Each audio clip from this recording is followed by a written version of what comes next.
แน่นอนว่าในยุคปัจจุบันเริ่มมีการนำใช้ AI อย่างแพร่หลาย การนำใช้ AI ถือว่าเป็นเรื่องที่ดีในการเพิ่มประสิทธิภาพของเวียกงาน โดยการนำใช้อย่างถูกต้องและสมดุล แต่การนำใช้ AI หลายจนเกินไป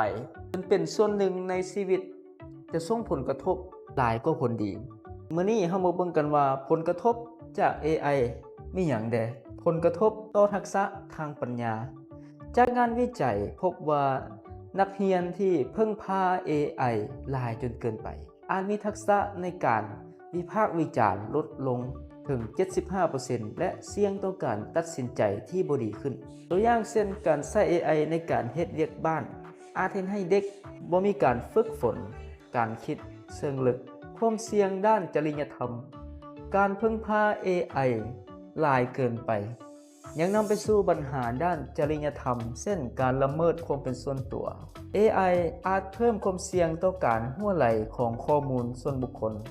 นอกจากนี้ AI ยังอาจเสริมสร้างอคติจากข้อมูลซึ่งอาจนำไปสู่การตัดสินใจที่บ่ยุติธรรมผลกระทบต่อสังคมและสิ่งแวดล้อมการพึ่งพา AI หลายเกินไปอาจส่งผลต่อสังคมเช่นการสูญเสียพลังงานจากระบบอัตโนมัติและปัญหาสิ่งแวดล้อมจากพลังงานสูงที่ใช้ในการฝึกโมเดล AI ขนาดใหญ่ถึงว่า AI จะมีประสิทธิภาพและมีผลดีหลายส่ำใดแต่สิ่งที่สำคัญเราต้องหาจุดสมดุลและวิธีการลดความเสี่ยงคือส่งเสริมการมีส่วนร่วมวิพากษ์วิจารณ์กับผลลัพธ์จาก AI เช่นการตรวจสอบและยืนยันข้อมูลให้การศึกษาเกี่ยวกับข้อจำกัดและประเด็นทางจริยธรรมของ AI เพื่อเพิ่มความตระหนักรู้ในหมู่ผู้ใช้ส่งเสริมการพัฒนาทักษะของมนุษย์ควบคู่ไปกับการใช้ AI เช่น